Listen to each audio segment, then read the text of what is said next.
Disconnection हो गया था due to internet issue. I am once again live. तो हम डिफरेंट टाइप्स ऑफ जॉइंट अपने इलेक्ट्रिकल इंडस्ट्री में यूज करते हैं, ठीक है। नाउ कंसिडरिंग द फैक्ट कि कुछ जॉइंट्स हम ऐसे हैं कि कोई फॉर एग्जांपल हमारे पास एलटी वायर जो हमारे पास यूज आती है, इसमें बहुत सारे टाइप्स होते हैं। इसमें पहले हम उस एक को रैबिट बोलते हैं, स्क्वेरल टाइप ऑफ वायर होते हैं, ठीक है। और आज की डेट में एबीसी टाइप वायर्स आते हैं, एरियल बंचड केबल्स आती है जो हम नॉर्मली यूज करते हैं। तो डिफरेंट टाइप्स ऑफ केबल्स आती है जो हम एलटी और एचटी में यूज करते हैं। तो इसके जो हम अब नॉर्मल इनको, क्योंकि नॉर्मल वायर तो हम ट्विस्ट कर सकते हैं हाथ से या हम प्लायर यूज करके कर सकते हैं। बट कंसिडरिंग द फैक्ट कि जो हमारे पास अब बहुत ज्यादा डायामीटर की कोई भी वायर होगी, ठीक है, तो हम उसको कैसे यूज करेंगे, उसको हम कैसे ज्वाइंट करेंगे, क्योंकि उसके लिए ज्वाइंट बहुत ही मुश्किल है। We can not use make of pliers. उनमें हम क्या यूज करते हैं, उनमें हम थिम्बल्स का यूज करते हैं, ठीक है। थिम्बल्स, और we can make use of, या थिम्बल बोल सकते हैं उनको, हम लगस भी बोलते हैं, ठीक है। हम क्या करते हैं, वो लग एक स्टील टाइप का एक मतलब एक छोटा सा पीस जैसा रहता है, वो हम उस वायर में इंसर्ट करते हैं। And then with the help of an crimping tool जो हमारे पास रहता है, उससे हम क्या करते हैं, हम उसको दबाते हैं। And on the basis of that कि उसका कनेक्शन हो जाता है, और दूसरी तरफ से भी सेम वही लग यूज करके बीच में नट बोल्टिंग करते हैं। This is the basic thing about जो आपके क्रिम्पिंग या जॉइंटिंग प्रोसीजर्स होते हैं in case of our electrical sector.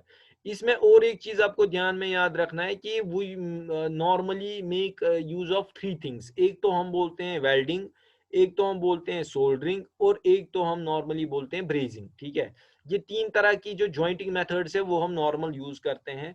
Soldering में हम क्या करते हैं, we make use of solder, जो आपको बहुत सारों को पता होगा या बहुत सारों को पता भी नहीं होगा, जो हम ज्यादातर इलेक्ट्रॉनिक इक्विपमेंट्स पे करते हैं, यथ कशिर पे कलाई वाट, ठीक है। तो सोल्डर में हम क्या करते हैं, एक तो सोल्डरिंग आयरन यूज करते हैं और सोल्डर यूज करते हैं। सोल्डर बना होता है, solder is an alloy of tin and lead, ठीक है। दो मेटल्स का बना होता है, टिन और लेड का बना होता है। और हम एक फ्लक्स मटेरियल यूज करते हैं उसके साथ, ठीक है।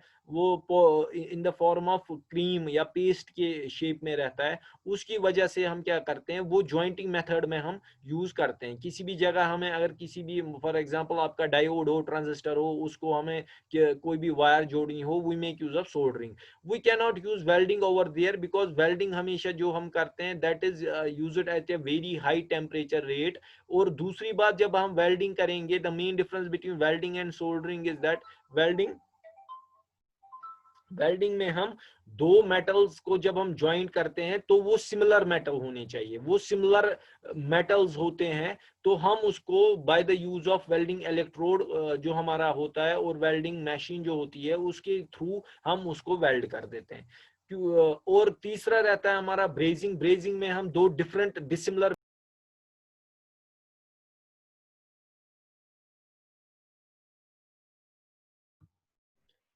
ब्रेजिंग में हम क्या करते हैं, ब्रेजिंग में हम दो डिसिमिलर मेटल्स को आपस में ज्वाइंट करते हैं, और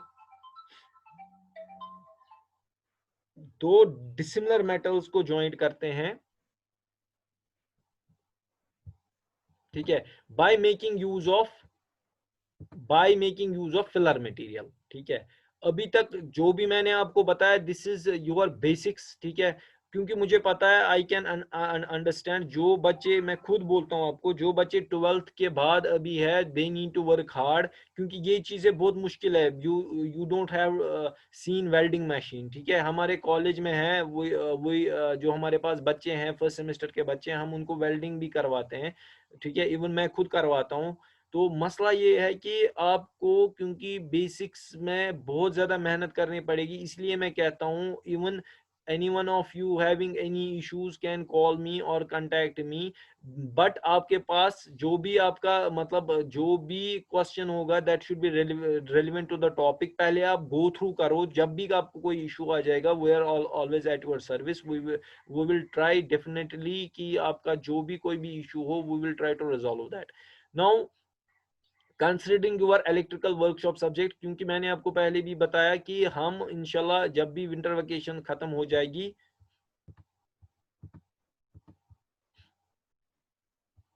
जब विंटर वेकेशंस खत्म हो जाएंगे, I what we will do, I will myself arrange at least practical sessions for 2 or 3 days, so that आपको ये चीजें बिल्कुल ना फील्ड में समझ आ जाएंगी कि हमें कैसे करना है. You need to go through the various types of extension boards, even staircase wiring जो मैंने आपको बताया, या मैंने होस्टल वायरिंग आपको जो बताई है, जो पढ़ाया है, वो आपको मैं दिखाऊंगा how it is practically done, how it is practically implemented. अब जो नॉर्मल आपका जो करिकुलम है उसमें जो अभी बच रहा है, that is the working of only tube light. ठीक है, इंशाल्लाह रहमान जब हम नेक्स्ट सेशन में मैं क्लास लूंगा उसमें हम ट्यूब लाइट के बारे में पढ़ेंगे, ट्यूब लाइट कैसे काम करती है. बिकॉज आज की डेट में अगर आप देखोगे ट्यूब लाइट भी ऑब्सलीट हो चुकी है, ज्यादातर लोग ट्यूब लाइट यूज नहीं करते. ये आप याद रखो, ट्यूब लाइट में 3 चीजें 4 चीजें बेसिक होती है. एक तो हमारा ट्यूब रहता है, ठीक है, फ्लोरेसेंट ट्यूब जिसको हम बोलते हैं, और एक हमारा बेस रहता है जिसपे ट्यूब लगा हुआ होता है, एक हमारा चोक रहता है या ब्लास्ट जिसको हम बोलते हैं, चोक या ब्लास्ट. अगर आप किसी भी जगह ट्यूब लाइट देखोगे, आप ये चीजें देखोगे, और एक स्टार्टर देखोगे. ठीक है, पहले ही अगर ट्यूब आप देखोगे वो तो आपको सीधे नजर आएगा.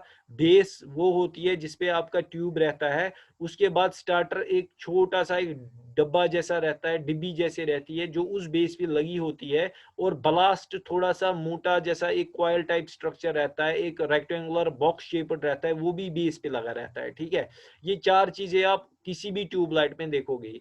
हर किसी ट्यूब जो ट्यूब लाइट हमारे पास है उसका उसमें हर किसी जो हर कोई चीज है उसका एक अपना अपना फंक्शन है, अपना अपना रोल है, वो क्या करता है, कैसे करता है. ठीक है, there are different theories about that. इंशाल्लाह जब हमारा नेक्स्ट क्लास होगा I will try to make you understand about tube light. But considering the fact कि जो मैं आपको फिर से बार बार यही कह रहा हूं कि until and unless you don't know the basics, हम अगर मैं यही चाहता हूं कि आप मतलब जो ये वर्कशॉप जो हम पढ़ रहे हैं या इंशाल्लाह जब हम करेंगे, you should at least know कि हम क्या कर रहे हैं, हम क्या पढ़ रहे हैं. ठीक है, अदरवाइज ये वैसी बात हुई कि हम पढ़ रहे हो, समझ तो कुछ भी नहीं आ रहा है, और कल की डेट में एग्जाम तो आप छोड़ो, this is totally a practical oriented subject, और एग्जाम के लिए पढ़ना नहीं होता है. You have to gain knowledge, because in future whenever you will go in any industry, वहां पे आपकी नॉलेज टेस्ट की जाती है. They don't look at your certificates. ठीक है, they check whether you have the required knowledge, और आपको इन चीजों का पता है. अगर पता नहीं है तो ठीक है, वो आपको हायर कभी भी नहीं करेंगे. ठीक है,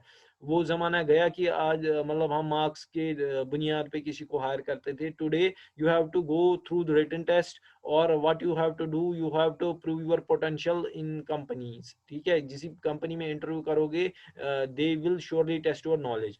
सो कंसिडर दैट अगर किसी को भी वर्कशॉप रिलेटेड किसी भी टॉपिक में प्रॉब्लम आती है तो वो मुझे कभी भी कॉल कर सकता है. ठीक है, that's not an issue. But आप कम से कम नोट खोल के आप देख लो कहाँ पे इशू है, कौन चीज आपको समझ नहीं आ रही है. बिकॉज 3rd सेमेस्टर में आपका इलेक्ट्रिकल वर्कशॉप बिल्कुल ईजी है, 4th सेमेस्टर में थोड़ा सा डिफरेंट है.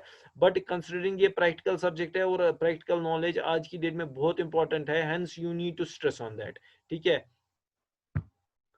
तो अगर कोई भी क्वेश्चन है you can put in chat box, और I can if you want I can unmute. कोई है, kindly raise your hand then if you are any kind of question. बाकी एफ डबल ई देखो, एफ डबल ई बाकी subject जो है वो आपके बेसिक सब्जेक्ट्स है. ठीक है, आपको उन सब्जेक्ट्स पे सबसे ज्यादा फोकस करना पड़ेगा. Because as I told you कि वर्कशॉप इज टोटली एक ऐसा सब्जेक्ट है, ये प्रैक्टिकल बेस्ड सब्जेक्ट है, और हमें कोई इंशाल्लाह जब विंटर वेकेशन खत्म होगी और कोविड की सिचुएशन से हम बाहर आएंगे इंशाल्लाह, तो हमें 2 या 3 दिन में, मैक्सिमम 3 दिन प्रैक्टिकल में लग जाएंगे. वो will finish each and everything. जो भी हमारे पास जो मैंने आपको पढ़ाया है वो मैं आपको इंशाल्लाह आपको दिखाऊंगा. बट ये चीज है कि आपको खुद भी मेहनत करनी है. Wire ever you will find difficulty, आपको अपने टीचर को बताना है. Javed has raised a hand, I will unmute him.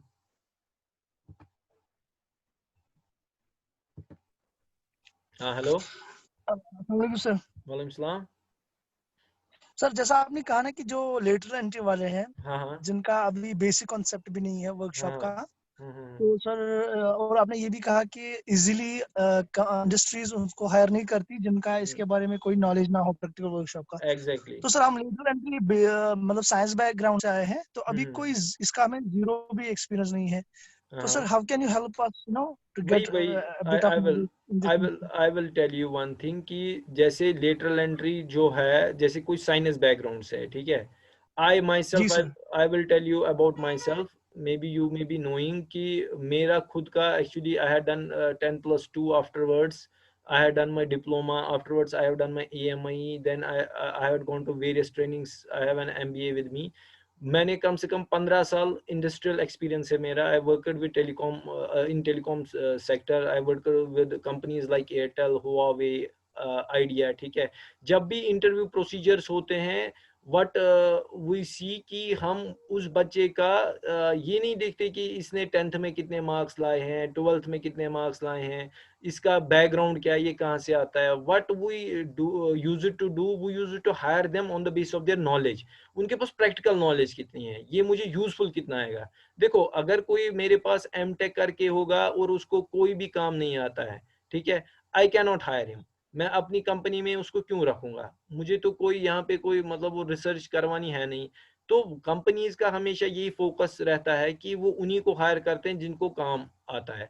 They prefer A technician over an engineer, because उनको पता है एक टेक्नीशियन उनको काम करके देगा और इंजीनियर आपको काम करके नहीं देगा. अब मसला ये रहा, जो जैसे कि 10+2 करके जो हमारे पास बच्चे आते हैं, उनको क्या करना है, उनको एक तो सेल्फ असेसमेंट करनी है कि हमें कितना आता है. They don't have to compete with a lateral entry student from ITI, क्योंकि उन्होंने कम से कम 2 साल दिए होते हैं. दे नो, मैं नहीं कह सकता सब कुछ आता हो या सब कुछ नहीं आता है. They know about this field, somehow they know about the things, ठीक है. मे बी टेक्निकली उतने साउंड हो या ना हो, बट कम से कम उनको ये चीज, इन चीजों का पता रहता है कि कौन सी चीज कैसी है, कौन सी चीज क्या हुई. लाइक मैं आपको बताता हूँ, आईटीआई बच्चे को पता होगा सिंगल फेज इंडक्शन मोटर क्या है, 3 फेज इंडक्शन मोटर कैसा दिखता है, इतनी चीजें तो उसको पता होगी. नाउ अगर इस बच्चे को जो हमारे पास लेटरल एंट्री करने के लिए आता है, इसको मतलब वो कहते हैं ना, मेहनत डबल करनी पड़ेगी as compare to a lateral entry student. He has to ask questions to his teacher, he has to go through the books, he has to go through the study material, ठीक है. उसको for granted कोई भी चीज नहीं लेनी है. वो बताएगा चलो जी मुझे खुद समझ आएगा. ये कोई ऐसी चीज नहीं है कि मतलब ये कोई बीए का कोर्स नहीं है कि आगे आपको खुद ही समझ आएगा. महात्मा गांधी पढ़ना है, नहीं पढ़ा तो ठीक है, पढ़ा तो वो भी ठीक है. तो इन चीजों पे उसको खुद भी सेल्फ असेसमेंट करनी है कि हाँ जी, अगर मैं पढ़ रहा हूँ, मुझे समझ आ रहा है, नहीं आ रहा है तो उसका रीजन क्या है, और अगर मुझे अपनी नॉलेज एडवांस करनी है तो मैं कैसे करूं. जैसे मैं आपको बताता हूं कि हमारे पास घरों में जैसे लाइटिंग आती है, डोमेस्टिक वायरिंग होती है, ठीक है.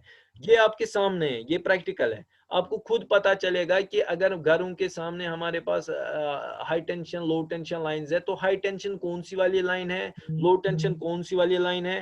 लो टेंशन जो लाइन है उसमें कितनी तारें लगी है, उसमें से फेज कौन है, उसमें से न्यूट्रल कौन है, उसमें आर वाई बी फेज, जो हम normally R Y B phase use करते हैं, तो आर आर फेज कौन है, वाई फेज कौन है, बी फेज कौन सा है, ठीक है, कौन सा कलर कोडिंग होता है. तो थोड़ा ना आपको खुद एफर्ट करना पड़ेगा. कुछ हमारे पास जैसे ट्रांसफार्मर घरों में लगा रहता है, बाहर लगा रहता है, जिसको हम डिस्ट्रीब्यूशन ट्रांसफार्मर बोलते हैं, ठीक है. वो स्टेप डाउन ट्रांसफार्मर रहता है, ठीक है. 11 केवी की लाइन आती है, वो 11 केवी की लाइन वो वाला step down transformer down convert कर देता है इनटू 230 वोल्ट्स और 220 वोल्ट्स. तो ये चीजें आपको, क्योंकि सिलेबस, आपको सिलेबस एक चीज रहती है कि ये एक रास्ता दिखाता है हमें क्या पढ़ना है. अदरवाइज जैसे मैं इलेक्ट्रिक वर्कशॉप के 4 टॉपिक आपको पढ़ाऊं, 4 टॉपिक्स के बाद आपको कुछ भी नहीं पढ़ना, सिलेबस खत्म हो गया, आपने 2 वायरिंग स्कीम सीखी, खेल खत्म. बट मसला ये है, आपको थोड़ा इस पे एनालाइज करना पड़ेगा कि कहाँ पे हमारी वीकनेसेस है, हमें किस चीज पे फोकस करना है. Until and unless you are not ready to willing hard, कोई टीचर या कोई भी हो वो हार्ड आपको वो मेहनत करने की कोशिश नहीं करवाएगा. You have to do one thing, you have to prepare for the best. आपको बुक्स निकालनी है, आपको देखना है. जैसे मैं खुद कहता हूँ, जिस बच्चे का FEE या EED आप पढ़ते हो, EEM पढ़ते हो, एक्चुअली वर्कशॉप का मोटिव ये है कि जब आप वो सब्जेक्ट सारे फिनिश पढ़कर करोगे, उसके बाद वर्कशॉप आपको पढ़ना है। Ultimately you will know about the current after learning from FEE। You will learn कि कॉपर की रेजिस्टिविटी क्या है, एल्युमिनियम की रेजिस्टिविटी क्या है, हम एल्युमिनियम को क्यों प्रेफर करते हैं कॉपर से, या कॉपर को एल्युमिनियम की जगह क्यों प्रेफर करते हैं। ओनली जब आपको इन चीजों का अंतर EEE में पता चलता है, या जो हमारे पास EEM है, ठीक है, इन चीजों में आपको पता चलता है। जब आपने वो सब्जेक्ट्स नहीं पढ़े तो मैं वर्कशॉप में आपको, ये कोई ऐसी चीज नहीं है कि मतलब आपको मैंने दिखा दिया, मैंने अपने सर से उतार दिया, आप जाओ कहाँ जाओ, तो वो आपकी हेडेक है। नो, वो have to think future of you people as well, कि कल की डेट में जब आप बाहर जाओगे तो आपको कोई काम आता है कि नहीं आता है, ठीक है।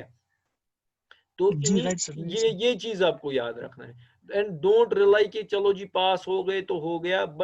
ये मैं फ्रैंकली आपको बताता हूँ, मार्केट में इतना कंपटीशन बहुत ज्यादा है, वहां वही टिकता है जिसके पास नॉलेज हो, ठीक है। आप फिर गवर्नमेंट जॉब हो, प्राइवेट जॉब हो, whatsoever, I have some examples with me, जो अभी भी प्राइवेट जॉब में 3-3, 4-4 लाख रुपए कमाते हैं मंथली, उनकी salary. So do not go कि चलो जी हाँ अब ये मिथ है यार मेरे पास डिप्लोमा है, डिग्री वाला आगे जाएगा। कल ही आपने देखा होगा जेई सिविल के पोस्ट आए हैं, उनमें डिप्लोमा वाले को भी रिटर्न देना है, डिग्री वाले को भी रिटर्न देना है, एमटेक वाले को भी रिटर्न देना है, पीएचडी वाले को भी रिटर्न देना है। So you are all sailing on the same boat, ठीक है। अब ये जी आप सर। तक है, आप कितनी मेहनत करोगे। अगर आप नहीं करोगे, दैट डिपेंड्स ऑन यू। अगर आप करोगे, आपका फ्यूचर इंशाल्लाह ब्राइट होगा, ठीक है। इंशाल्लाह। हाँ, बस यही चीज थैंक यू है। So much sir. Okay okay, no issues. और किसी को कोई question related to this topic और एनीथिंग एल्स? अभी सर आप हमें कब ले जाओगे वर्कशॉप में, वर्कशॉप के लिए थोड़ा इंशाल्लाह, प्रैक्टिकल एक्सपीरियंस वही ले वही जाएंगे। इंशाल्लाह इंशाल्लाह। देखो, हमने अपने एंड से खुद भी इवन क्लासेस जो हम देते थे, जो गवर्नमेंट के नॉर्म्स है, गवर्नमेंट का नॉर्म है कि अभी कोई भी ऑफलाइन क्लासेस नहीं होनी चाहिए, ठीक है। स्टिल वी ट्राइड कि आपका कुछ ना कुछ बेनिफिट किसी ना किसी को हो जाए, किसी न किसी एंड से, बिकॉज गवर्नमेंट के डायरेक्शंस को हमें फॉलो करना है। इंशाल्लाह हमारे पास ये 1 महीना जो विंटर वेकेशन का पीरियड ओवर हो जाएगा, we will once again analyse the scenario. 2-3 कम से कम 2-3 दिन मैं आपको ये गारंटी देता हूँ, मैं आपको ले जाऊंगा। I will show you each and everything what we have, हम कैसे काम करते हैं, कौन सी चीज क्या है, because it is easily to demonstrate in front rather than being virtual, ठीक है। आप उसकी चिंता मत करो, दैट रिलाइज ऑन मी। बाकी एग्जाम हो या कुछ हो, you have to spare time. कल आप बताओगे सर अब एग्जाम है, अब हम तैयारी कर रहे हैं, अब हम नहीं आ सकते, so that will totally depend on the student and the interest of the student. Even अगर दो ही बच्चे दो ही बच्चे आएंगे, I will take only those two. Afterwards जो नहीं आते हैं, that is their headache, not mine. No, no, we will spare time for okay practical, ओके, sir, because it's all depends upon only practicals, वही है, electrical वही engineering. वही चीज है, So वही we have चीज to है। spare time for practical, sir. Okay okay, thank you. Thank you, sir. Okay, कोई है और जिसको क्वेश्चन है कोई?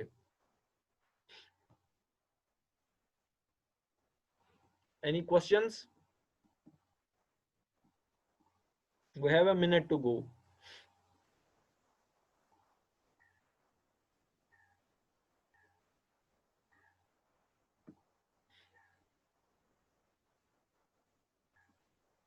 किसी को कोई क्वेश्चन है? Kindly put in chat box.